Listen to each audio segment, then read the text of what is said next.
Oh, we do it. We have fun doing it. We know where our commitment lies, and everything else really works around that. At 84, Connie Smith is finally speaking up about Bill Anderson, and this story runs deep.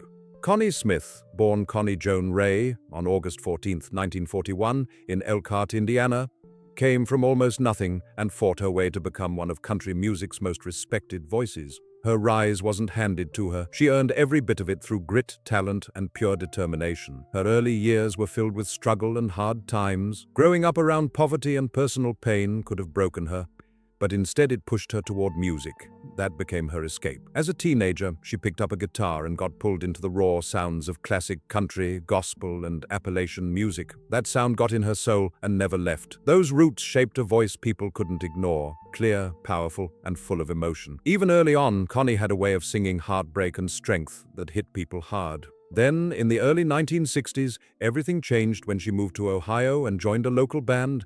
That's when fate stepped in. During one performance, Bill Anderson spotted something special in her right away. He saw a voice that could shake up country music. Anderson helped her land a deal with RCA Victor, and that move changed everything. What started as a chance meeting turned into one of the biggest breakout stories the genre had ever seen. Then came 1964, and Connie exploded onto the scene with Once a Day. The song was a massive hit, racing to #1 on the Billboard Hot Country Singles chart and staying there 8 straight weeks. A huge record for a female country artist at the time. People were stunned by that voice. Soaring, emotional, and packed with feeling. With one song, Connie Smith wasn't just a new singer, she was a force in country music. What followed was nothing short of an incredible run. Through the 1960s and 1970s, Connie Smith was stacking hit after hit, putting more than 70 songs on the country charts and proving she was in a league of her own. Tracks like Then and Only Then, Ain't Had No Lovin', I Never Once Stopped Loving You, and The Hurtin's All Over didn't just become songs people liked, they became country standards. Every record carried raw storytelling, real emotion, and that deep honesty fans connected with. While country music started leaning towards smoother, pop-style sounds, Connie stayed true to the heart of the genre. And that made her stand out even more. Her voice became legendary, a sound many called untouchable. Big names like Dolly Parton, Loretta Lynn, George Jones, and Merle Haggard all showed major respect for what she could do. In a world full of great singers, Connie was seen as the one to measure up against. What made her different was how real she sounded. She didn't overdo the pain in a song. She made you feel it naturally. That quiet power made every lyric hit harder. But behind the success, there were struggles people didn't always see. Connie dealt with anxiety, depression, and the heavy pressure that comes with fame. Those battles were real, and later she opened up about them with honesty that earned even more admiration. Then came a move that shocked a lot of people. In the late 1970s, right when her career was flying high, Connie stepped away from the spotlight to focus on family and faith. That wasn't a common move, and it said a lot about who she was. She wasn't chasing the industry, she was following her convictions, and fans respected that deeply. But Connie wasn't finished, not even close. After years away, she came back on her own terms, and that return turned heads all over again. Her later albums, especially in the 1990s and 2000s, like Connie Smith, Long Line of Heartaches and The Cry of the Heart, reminded everybody why her name carried so much weight. Her voice may have softened with time, but the emotion, the soul, and the power were still right there. And some said even stronger than before. By the early 2000s, Connie Smith's legacy had grown into something way bigger than chart numbers or gold records.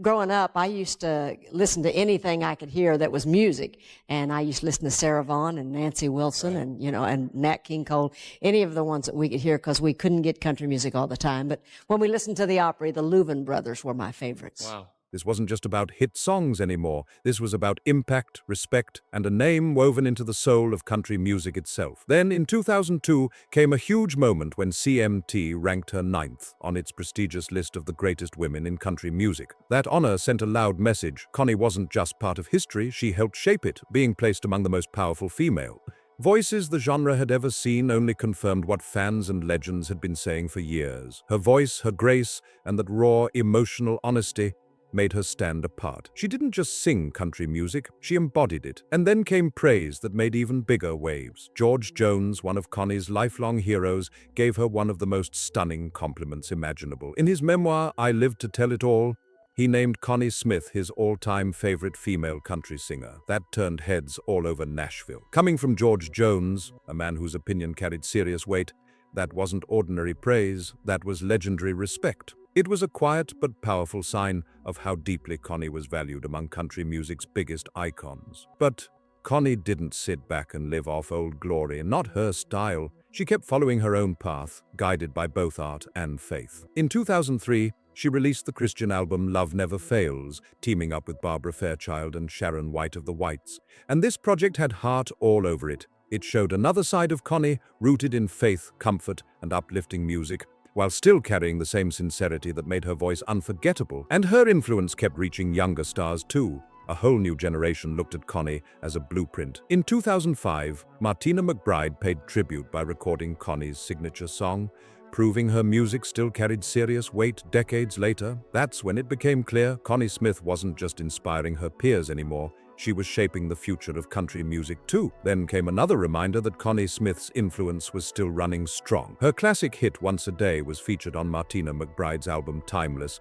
and that move said a lot. It wasn't just a cover, it was a tribute to a song that never lost its power. It also showed how modern country singers looked to Connie's phrasing, control, and emotional depth as something special. Her style wasn't fading, it was still shaping voices years later, and Connie kept showing up in unforgettable ways. In May 2007, she delivered a standout performance of Sonny James' A World of Our Own at the Country Music Hall of Fame's prestigious medallion ceremony. It was more than a performance. It felt like a moment of history. The song, the setting, the respect in that room, it all pointed back to Connie's own place among country music royalty. That same year brought an even more personal chapter when she recorded a duet with her husband for his album Compadres, and fans loved seeing that mix of real-life love and musical chemistry.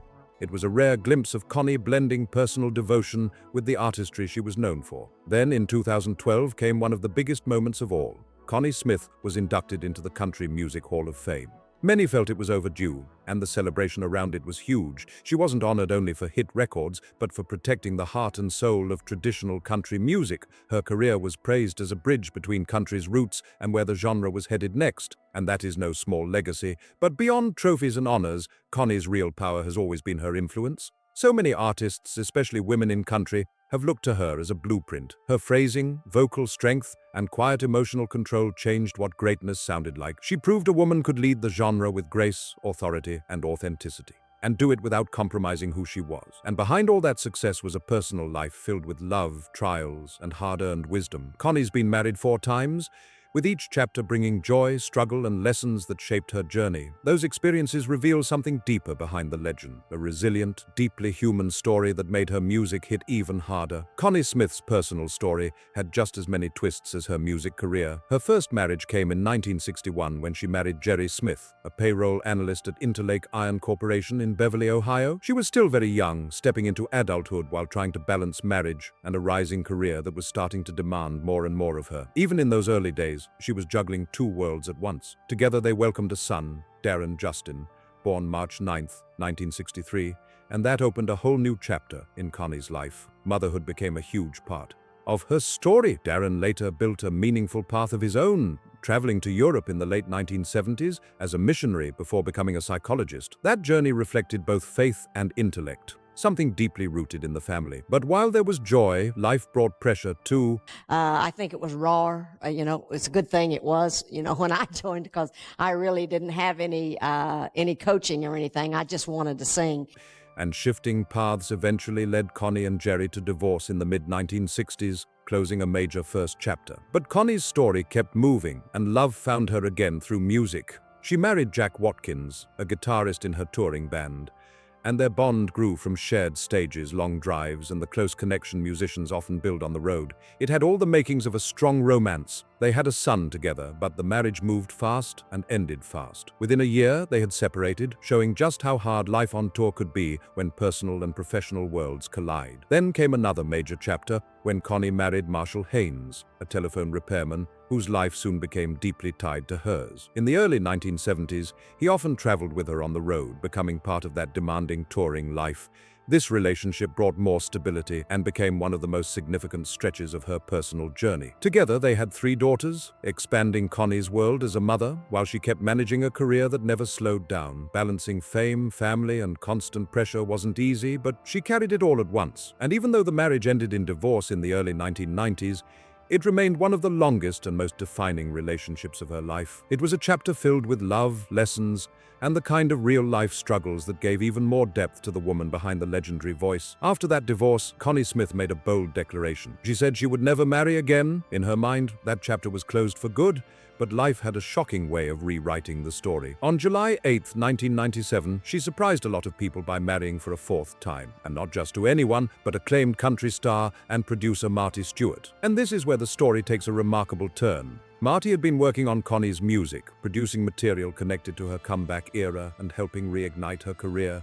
But behind the music was something even deeper. Marty had carried a promise in his heart since childhood. He often talked about first meeting Connie 26 years earlier when he was just 12 years old at one of her concerts near his hometown of Philadelphia, Mississippi, and that memory never left him. "I met Connie when I was 12 years old," he said. "She hasn't changed a bit. She looked great then, and she looks great now."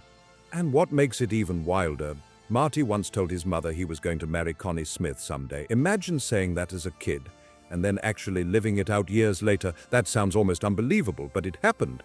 Their marriage became one of the most talked about love stories in country music, and Connie has always pointed to faith as the foundation that kept it strong. She has spoken openly about what holds them together, saying, "Make the Lord the center and commit."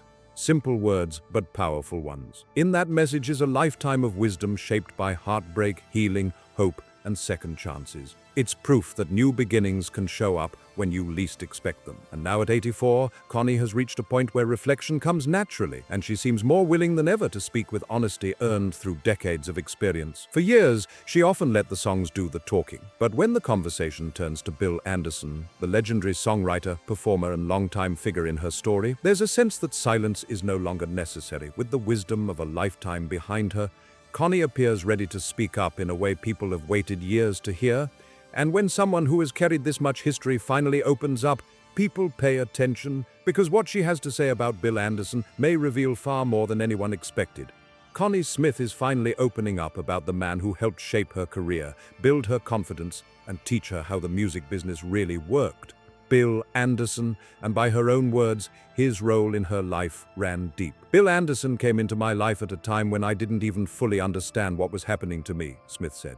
"I was just a girl from Ohio who could sing." And he was there. And so Bill was on the Opry, and I actually, he told me if I'd be ready early, he would take me to the Grand Ole Opry. And so I got to go to the Ryman that night, and it was a night that Kitty Wells was on. And my big claim to fame when I went back home was that I sat on the Coke machine that they had on the 11:30 show and watched Bill Phillips' 7-year-old son. And suddenly I was being pulled into this world that felt bigger than I ever imagined. That kind of honesty hits hard. And according to Connie, Bill wasn't just another name in the business. He was one of the people helping guide her through a whirlwind she was still trying to understand. When she signed with RCA Victor in the mid-1960s, everything moved fast. And Bill was right there at a critical moment. Already respected as a songwriter and performer, he recognized something rare in her voice and something others might have missed. He knew how to listen, Connie reflected, and that says a lot, not just to my voice, but to who I was. He understood that I wasn't a flashy singer, I was a storyteller. That connection became a major force in her career. Their professional relationship grew into one of the defining partnerships of her rise, and Bill wrote several songs that helped build her legacy, including the iconic Once a Day, the hit that changed everything. And Connie's description of his songwriting is hard to ignore. "Bill had this way of writing that felt like he was reading my diary," she said. "I don't know how else to explain it. He wrote songs that fit me so perfectly, it was almost scary." That's a powerful thing to say. It speaks to a creative connection that went beyond ordinary collaboration. But Connie is also careful not to let people turn that bond into something it wasn't. "People always want to make things more dramatic than they really were," she said, and then she made it plain. Bill was a mentor, a collaborator, and a friend. That mattered to her. She said he challenged her musically while respecting her boundaries, and she made clear that kind of respect meant more than many people realize. As a young woman finding her way in a male-dominated industry, Connie says Bill brought a sense of steadiness when she needed it most. "He didn't talk down to me," she said. "He didn't try to mold me into something I wasn't." And that may be one of the biggest revelations of all. In an industry full of pressure to change, she's saying Bill Anderson helped her become more of who she already was. And that says everything. "He believed that sincerity mattered more than polish, and that gave me confidence in myself." That one statement says so much about what Bill Anderson meant to Connie Smith. He didn't just help shape songs. She's saying he helped shape her belief in herself. And that kind of impact doesn't fade. Over the years, their paths crossed, separated, and crossed again as life kept moving. Bill kept writing and performing, while Connie balanced music, family, and long stretches away from the spotlight. But through all those years, her respect for him only grew stronger. "When you get older, you start to see who really mattered," she said. Bill mattered not because of fame or success, but because of how he treated people. That is a powerful statement. Now at 84, Connie speaks with gratitude, not regret. "I don't live in the past," she explained, "but I honor it, and I honor the people who helped me survive it with my dignity intact." Then came perhaps her most revealing words of all. She paused and said, "Bill Anderson helped give me a voice, not just on records, but as a person. For that, I'll always be thankful." Wow, that hits deep. In a business often filled with rivalries, silence, and old grudges, Connie's words stand out for another reason. Grace! Her reflections on Bill Anderson are not built on scandal or rumor, but on respect, kindness, and shared artistry. And maybe that makes them even more powerful. At 84, Connie Smith isn't rewriting history. She's finally telling it in her own unmistakable voice. And maybe that's the biggest revelation of all. Sometimes the strongest stories aren't about conflict, but about the people who quietly changed a life forever. If you enjoyed this story and want more classic legends, hidden stories, and untold moments like this, make sure to like the video, subscribe to the channel, share this with friends, and drop a comment below.